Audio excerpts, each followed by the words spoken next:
In a world where appearances can be deceiving, Anna Katharine Green's A Difficult Problem unfolds a gripping mystery centered around the tragic death of a husband and the strange circumstances surrounding it. As the young widow, Lucy Holmes, grapples with her shocking discovery, she seeks the truth amidst a web of confusion and fear. The story invites readers to delve into a narrative filled with suspense, where every detail matters, and the quest for justice takes unexpected turns. Prepare to embark on a thrilling journey that challenges perceptions and unveils hidden secrets. Chapter 1. A lady to see you, sir. Person thus introduced to me. Is there anything I can do to serve you? I asked, rising. She cast me a childlike look full of trust and candor as she seated herself in the chair I pointed out to her. I believe so, I hope so, she earnestly assured me. I am in great trouble. I have just lost my husband, but it is not that. It is the slip of paper I found on my dresser, and which she was trembling violently, and her words were fast becoming incoherent. I calmed her and asked her to relate her story just as it had happened, and after a few minutes of silent struggle, she succeeded in collecting herself sufficiently to respond with some degree of connection and self-possession. I have been married 6 months. My name is Lucy Holmes. For the last few weeks, my husband and myself have been living in an apartment house on 59th Street, and as we had not a care in the world, we were very happy till Mr. Holmes was called away on business to Philadelphia. This was 2 weeks ago. 5 days later, I received an affectionate letter from him, in which he promised to come back the next day, and the news so delighted me that I accepted an invitation to the theatre from some intimate friends of ours. The next morning I naturally felt fatigued and rose late, but I was very cheerful, for I expected my husband at noon, and now comes the perplexing mystery. In the course of dressing myself, I stepped to my bureau, and seeing a small newspaper slip attached to the cushion by a pin, I drew it off and read it. It was a death notice, and my hair rose and my limbs failed me as I took in its fatal and incredible words. Died this day at the Colonnade, James Forsyth DeWitt Holmes. New York papers, please copy. James Forsyth DeWitt Holmes was my husband, and his last letter, which was at that very moment lying beside the cushion, had been dated from the Colonnade. Was I dreaming, or under the spell of some frightful hallucination, which led me to misread the name on the slip of paper before me? I could not determine. My head, throat, and chest seemed bound about with iron, so that I could neither speak nor breathe with freedom, and suffering thus, I stood staring at this demoniacal bit of paper, which in an instant had brought the shadow of death upon my happy life.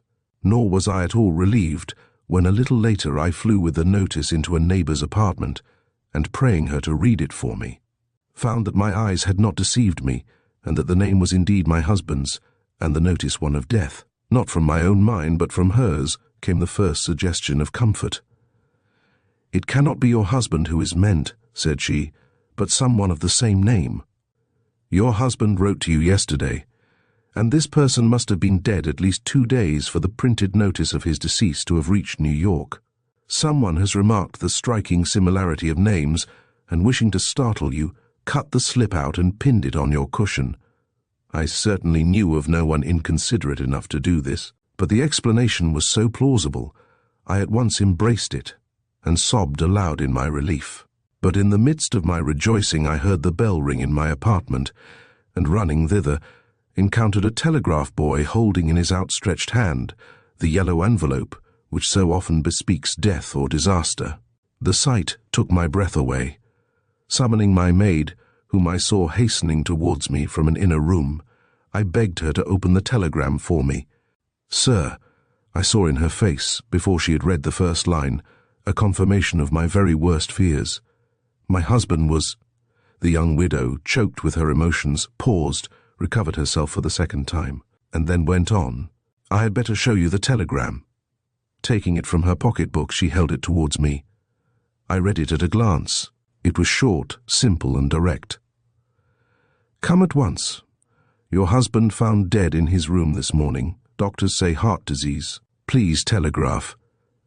"You see, it says this morning," she explained, placing her delicate finger on the word she so eagerly quoted. That means a week ago Wednesday, the same day on which the printed slip recording his death was found on my cushion. Do you not see something very strange in this? I desired her to tell me what she had learned in her visit to Philadelphia. Her answer was simple and straightforward, but little more than you find in this telegram. He died in his room. He was found lying on the floor near the bell button, which he had evidently risen to touch. One hand was clenched on his chest, but his face wore a peaceful look, as if death had come too suddenly to cause him much suffering. His bed was undisturbed. He had died before retiring, possibly in the act of packing his trunk, for it was found nearly ready for the expressman. Indeed, there was every evidence of his intention to leave on an early morning train. He had even desired to be awakened at 6 o'clock, and it was his failure to respond to the summons of the bellboy which led to so early a discovery of his death.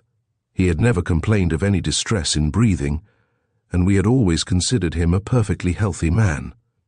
But there was no reason for assigning any other cause than heart failure to his sudden death, and so the burial certificate was made out to that effect, and I was allowed to bring him home and bury him in our vault at Woodlawn.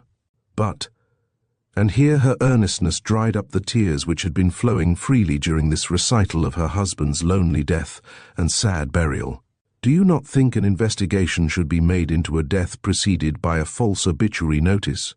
For I found when I was in Philadelphia that no paragraph, such as I had found pinned to my cushion, had been inserted in any paper there, nor had any other man of the same name ever registered at the Colonnade, much less died there.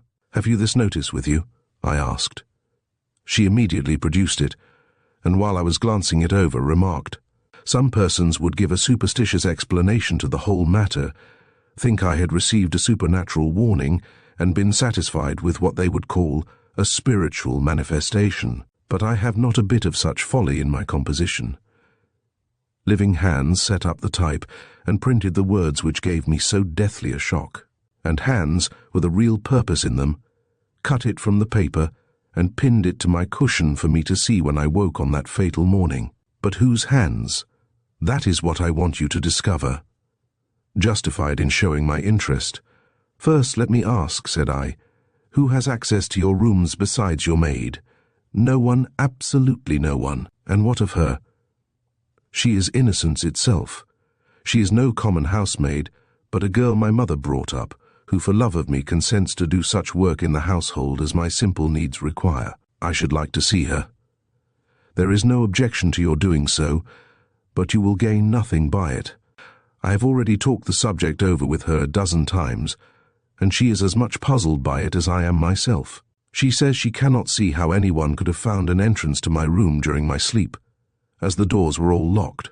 Yet, as she very naturally observes, someone must have done so, for she was in my bedroom herself, just before I returned from the theatre, and can swear, if necessary, that no such slip of paper was to be seen on my cushion. At that time, for her duties led her directly to my bureau and kept her there for full 5 minutes. "And you believed her?" I suggested, implicitly. "In what direction, then, do your suspicions turn?" "Alas, in no direction. That is the trouble. I don't know whom to mistrust.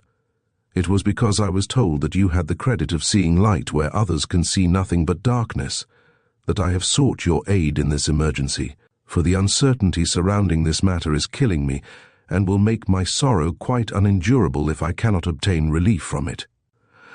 "I do not wonder," I began, struck by the note of truth in her tones, "and I shall certainly do what I can for you. But before we go any further, let us examine this scrap of newspaper and see what we can make out of it." I now proceeded to direct her attention. "Have you compared this notice," I pursued, "with such others as you find every day in the papers?" "No," was her eager answer. "Is it not like them all?" "Read," was my quiet interruption. "On this day at the Colonnade." "On what day?" "The date is usually given in all the bona fide notices I have seen." "Is it?" she asked, her eyes moist with unshed tears, opening widely in her astonishment. "Look in the papers on your return home and see. Then the print.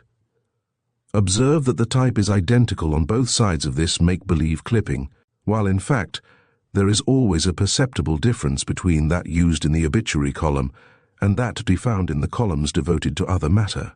Notice also, I continued, holding up the scrap of paper between her and the light, that the alignment on one side is not exactly parallel with that on the other, a discrepancy which would not exist if both sides had been printed on a newspaper press.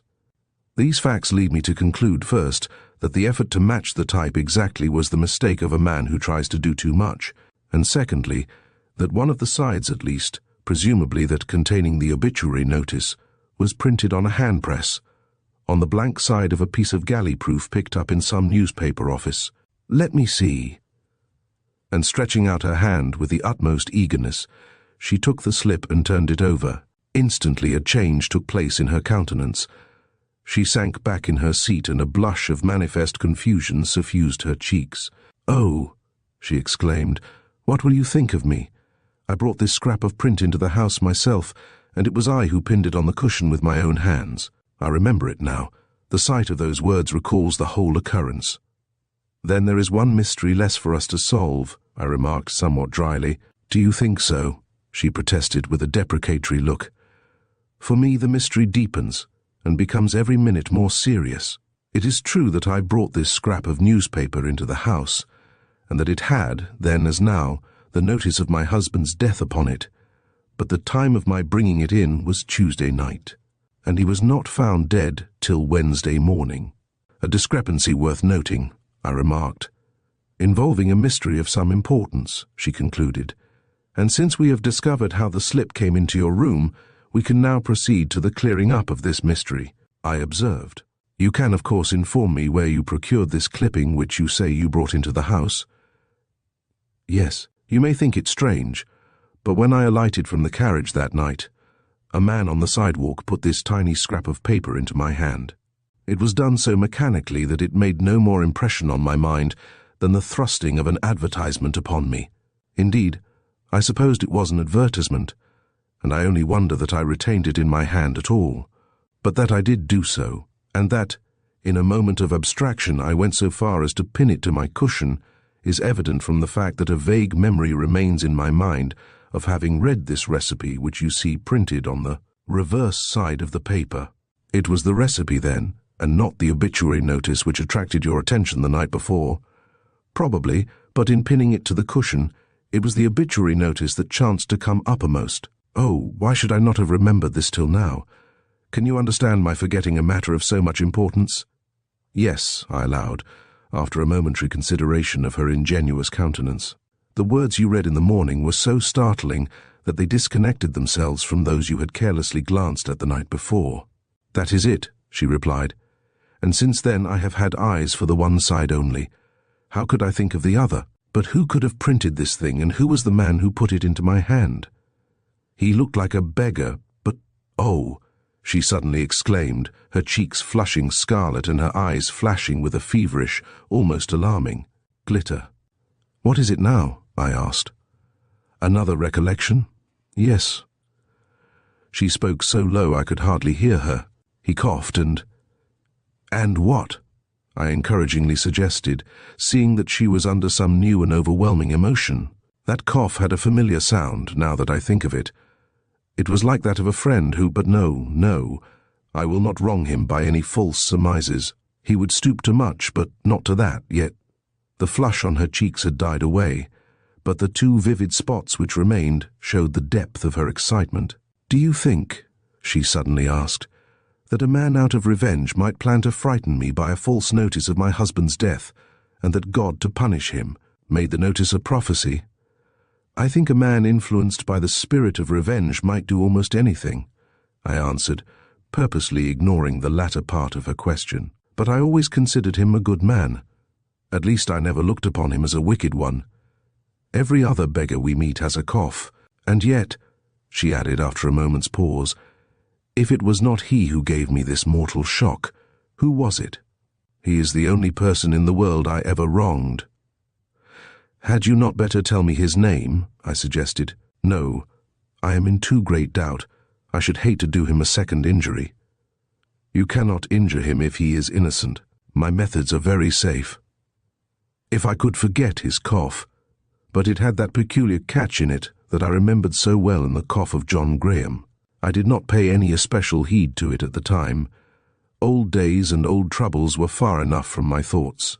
But now that my suspicions are raised, that low, choking sound comes back to me in a strangely persistent way, and I seem to see a well-remembered form in the stooping figure of this beggar. Oh, I hope the good God will forgive me if I attribute to this disappointed man a wickedness he never committed. "Who is John Graham?"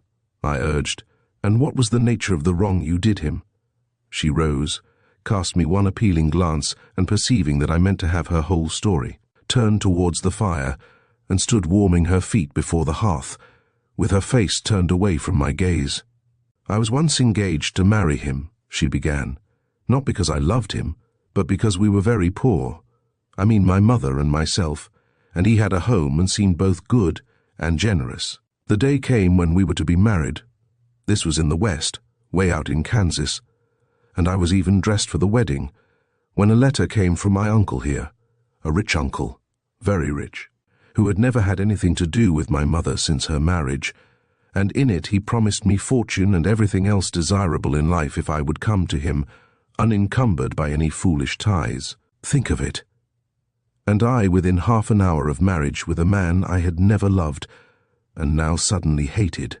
The temptation was overwhelming, and heartless as my conduct may appear to you, I succumbed to it. Telling my lover that I had changed my mind, I dismissed the minister when he came, and announced my intention of proceeding east as soon as possible. Mr. Graham was simply paralyzed by his disappointment, and during the few days which intervened before my departure, I was haunted by his face, which was like that of a man who had died from some overwhelming shock. But when I was once free of the town, especially after I arrived in New York, I forgot alike his misery and himself. Everything I saw was so beautiful, life was so full of charm, and my uncle so delighted with me and everything I did. Then there was James Holmes, and after I had seen him, but I cannot talk of that. We loved each other, and under the surprise of this new delight, how could I be expected to remember the man I had left behind me in that barren region in which I had spent my youth? But he did not forget the misery I had caused him. He followed me to New York, and on the morning I was married found his way into the house, and mixing with the wedding guests, suddenly appeared before me just as I was receiving the congratulations of my friends. At sight of him I experienced all the terror he had calculated upon causing, but remembering at whose side I stood, I managed to hide my confusion under an aspect of apparent haughtiness. This irritated John Graham. Flushing with anger and ignoring my imploring look, he cried peremptorily, "Present me to your husband," and I felt forced to present him. But his name produced no effect upon Mr. Holmes. I had never told him of my early experience with this man, and John Graham, perceiving this, cast me a bitter glance of disdain and passed on, muttering between his teeth, "False to me, and false to him. Your punishment be upon you." And I felt as if I had been cursed. She stopped here, moved by emotions readily to be understood. Then, with quick impetuosity, she caught up the thread of her story and went on. "That was 6 months ago, and again I forgot. My mother died, and my husband soon absorbed my every thought. How could I dream that this man, who was little more than a memory to me and scarcely that, was secretly planning mischief against me? Yet this scrap about which we have talked so much may have been the work of his hands, and even my husband's death—" She did not finish, but her face, which was turned towards me, spoke volumes. "Your husband's death shall be inquired into," I assured her.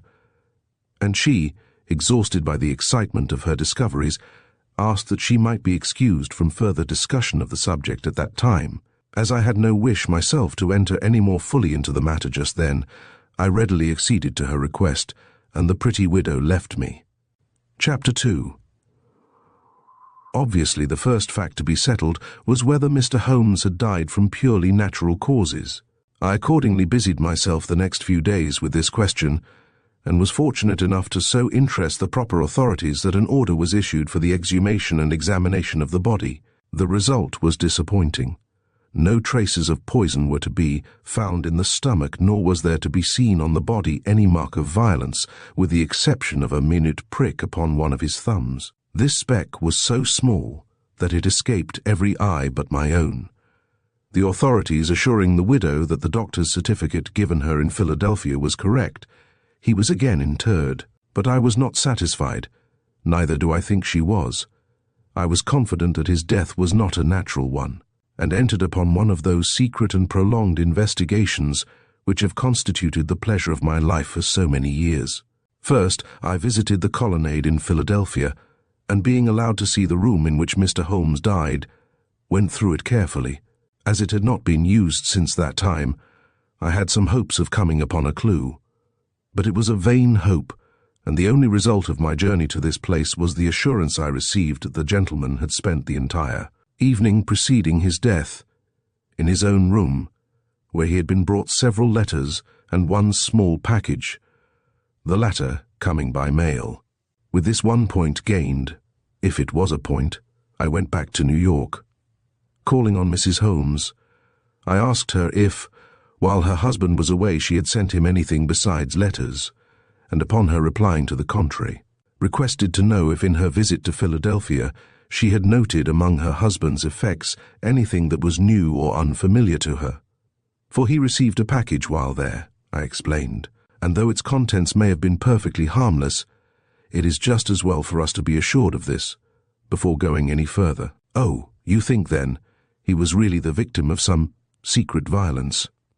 We have no proof of it, I said. On the contrary, we are assured that he died from natural causes, but the incident of the newspaper slip outweighs, in my mind, the doctor's conclusions, and until the mystery surrounding that obituary notice has been satisfactorily explained by its author, I shall hold to the theory that your husband has been made away with in some strange and seemingly unaccountable manner, which it is our duty to bring to light. You are right. You are right.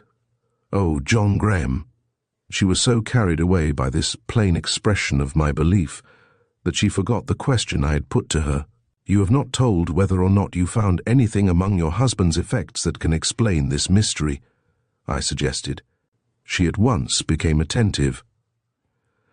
Nothing, said she. His trunks were already packed and his bag nearly so. There were a few things lying about the room which were put into the latter, but I saw nothing but what was familiar to me among them. At least, I think not. Perhaps we had better look through his trunk and see. I have not had the heart to open it since I came back.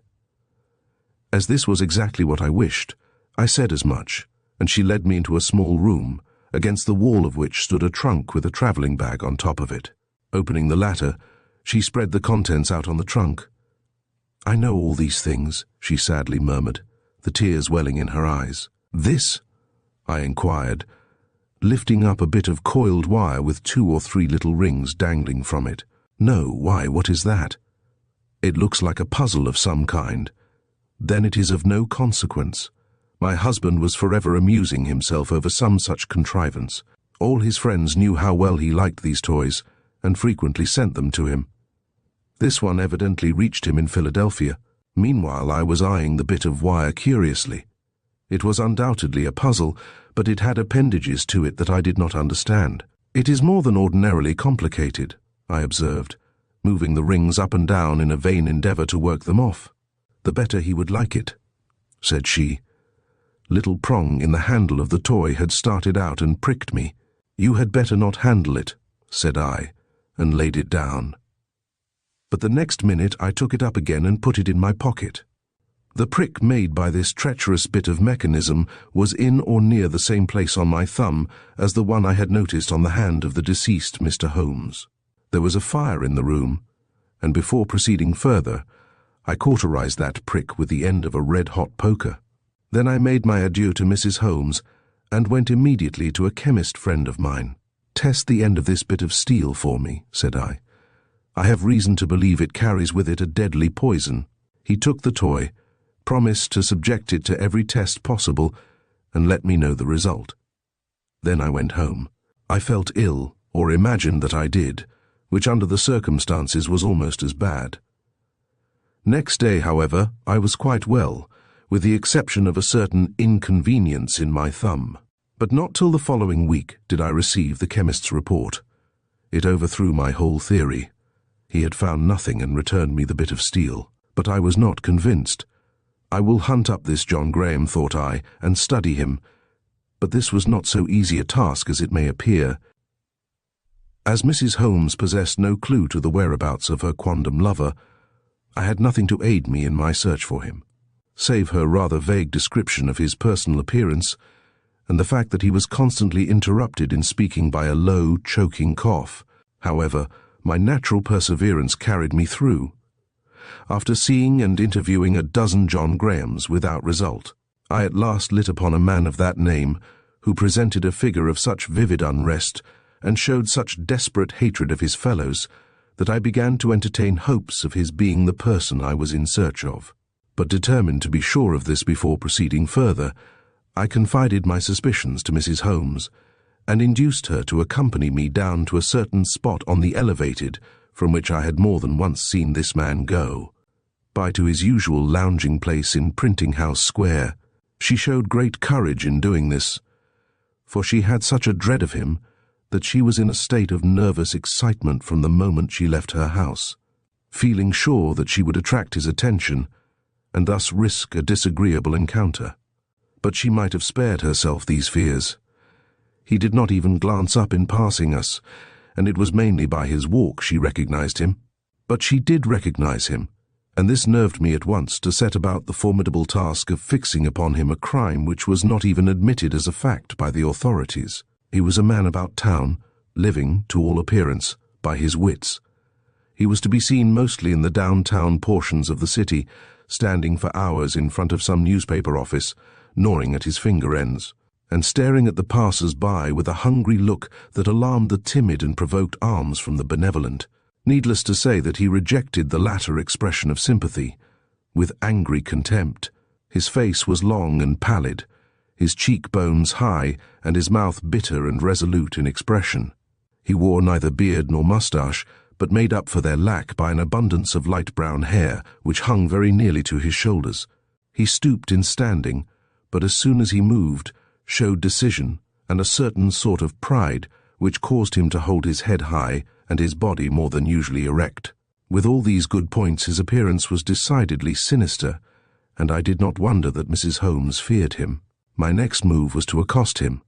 Pausing before the doorway in which he stood, I addressed him some trivial question. He answered me with sufficient politeness, but with a grudging attention which betrayed the hold which his own thoughts had upon him. He coughed while speaking, and his eye, which for a moment rested on mine, produced upon me an impression for which I was hardly prepared, great as was my prejudice against him. There was such an icy composure in it, the composure of an envenomed nature conscious of its superiority to all surprise. As I lingered to study him more closely, the many dangerous qualities of the man became more and more apparent to me, and convinced that to proceed further without deep and careful thought would be to court failure where triumph would set me up for life, I gave up all present attempt at enlisting him in conversation, and went my way in an inquiring and serious mood. In fact, my position was a peculiar one, and the problem I had set for myself one of unusual difficulty. Only by means of some extraordinary device, such as is seldom resorted to by the police of this or any other nation, could I hope to arrive at the secret of this man's conduct, and triumph in a matter which to all appearance was beyond human penetration. But what device? I knew of none, nor through 2 days and nights of strenuous thought did I receive the least light on the subject. Indeed, my mind seemed to grow more and more confused the more I urged it into action. I failed to get inspiration indoors or out, and feeling my health suffer from the constant irritation of my recurring disappointment, I resolved to take a day off and carry myself and my perplexities into the country, to a small town in New Jersey, and entered the first house on which I saw the sign, "Room to Let." The result was most fortunate. No sooner had I crossed the threshold of the neat and homely apartment thrown open to my use, than it recalled a room in which I had slept 2 years before, and in which I had read a little book I was only too glad to remember. At this moment, indeed, it seemed as if a veritable inspiration had come to me through this recollection, for though the tale to which I allude was a simple child's story written for moral purposes, it contained an idea which promised to be invaluable to me at this juncture. Indeed, by means of it, I believed myself to have solved the problem that was puzzling me, and relieved beyond expression, I paid for the night's lodging I had now determined to forego, and returned immediately to New York, having spent just 15 minutes in the town where I had received this happy inspiration. My first step on entering the city was to order a dozen steel coils made similar to the one which I still believed answerable for James Holmes' death. My next to learn as far as possible all of John Graham's haunts and habits.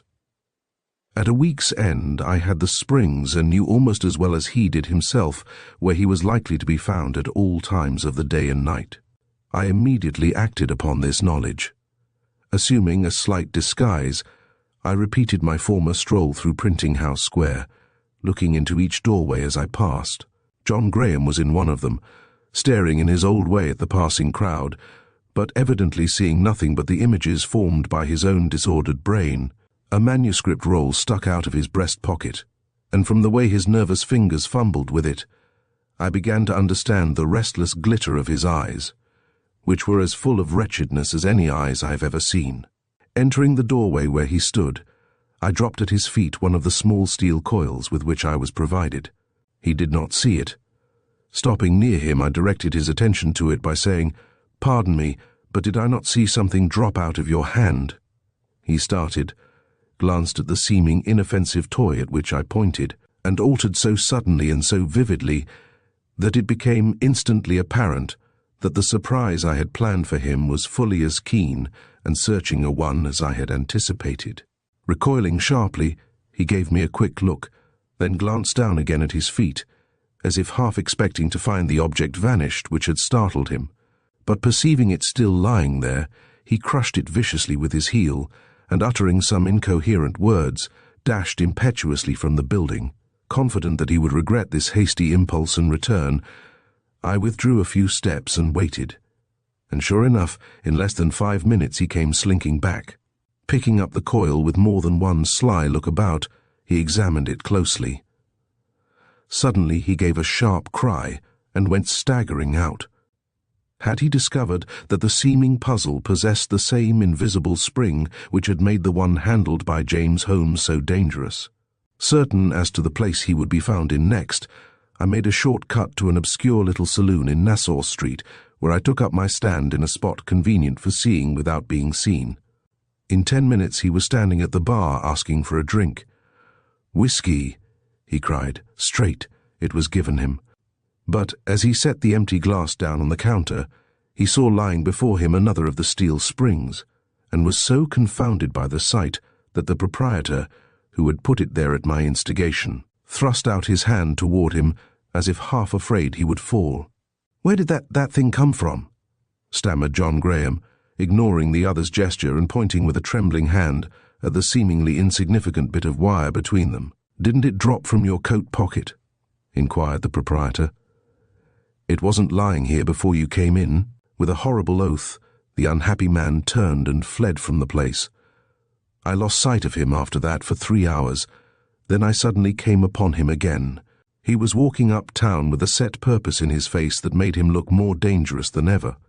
Of course I followed him, expecting him to turn towards 59th Street, but at the corner of Madison Avenue and 47th Street, he changed his mind and dashed toward 3rd Avenue.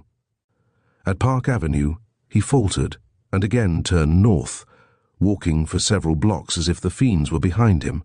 I began to think that he was but attempting to walk off his excitement, when at a sudden rushing sound in the cut beside us, he stopped and trembled. An express train was shooting by. As it disappeared in the tunnel beyond, he looked about him with a blanched face and wandering eye, but his glance did not turn my way, or if it did, he failed to attach any meaning to my near presence. He began to move on again, and this time towards the bridge spanning the cut.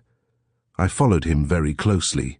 In the center of it, he paused and looked down at the track beneath him. Another train was approaching. As it came near, he trembled from head to foot, and catching at the railing against which he leaned, was about to make a quick move forward when a puff of smoke arose from below and sent him staggering backward. Gasping with a terror I could hardly understand, till I saw that the smoke had taken the form of a spiral, and was sailing away before him in what to his disordered imagination must have looked like a gigantic image of the coil with which twice before on this day he had found himself confronted. It may have been chance and it may have been providence, but whichever it was, it saved him. He could not face that semblance of his haunting thought, and turning away he cowered down on the neighbouring curbstone, where he sat for several minutes, with his head buried in his hands. When he rose again he was his own daring and sinister self. Knowing that he was now too much master of his faculties to ignore me any longer, I walked quickly away and left him. I knew where he would be at 6 o'clock, and had already engaged a table at the same restaurant.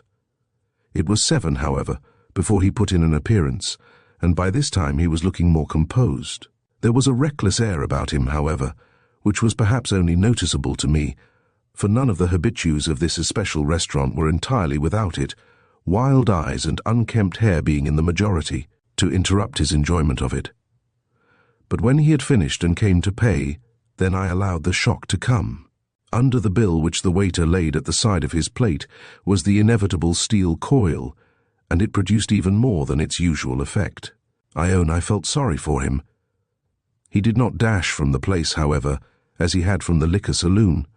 A spirit of resistance had seized him, and he demanded to know where this object of his fear had come from. No one could tell him, or would. Whereupon he began to rave, and would certainly have done himself or somebody else an injury if he had not been calmed by a man almost as wild-looking as himself. Paying his bill, but vowing he would never enter the place again, he went out, clay-white, but with a swaggering air of a man who had just asserted himself. He drooped, however, as soon as he reached the street, and I had no difficulty in following him to a certain gambling den where he gained $3 and lost 5. From there he went to his lodgings in West 10th Street. Emotion since noon, and I had not the heart to add another to them. But late the next day I returned to this house and rang the bell. It was already dusk, but there was light enough for me to notice the unrepaired condition of the iron railings on either side of the old stone stoop, and to compare this abode of decayed grandeur with the spacious and elegant apartment in which pretty Mrs. Holmes mourned the loss of her young husband. Had any such comparison ever been made by the unhappy John Graham, as he hurried up these decayed steps into the dismal halls beyond? In answer to my summons, there came to the door a young woman to whom I had but to intimate my wish to see Mr. Graham for her to let me in with a short announcement, "Top floor, back room. Door open, he's out, door shut, he's in." As an open door meant liberty to enter, I lost no time in following the direction of her pointing finger, and presently found myself in a low attic chamber overlooking an acre of roofs. A fire had been lighted in the open grate, and the flickering red beams danced on ceiling and walls with a cheeriness greatly in contrast to the nature of the business which had led me there. As they also served to light the room, I proceeded to make myself at home, and drawing up a chair, sat down at the fireplace in such a way as to conceal myself from anyone entering the door. In less than half an hour he came in. He was in a state of high emotion. His face was flushed and his eyes burning. Stepping rapidly forward, he flung his hat on the table in the middle of the room, with a curse that was half cry and half groan. Then he stood silent, and I had an opportunity of noting how haggard he had grown in the short time which had elapsed since I had seen him last. But the interval of his inaction was short, and in a moment he flung up his arms with a loud "Curse her!"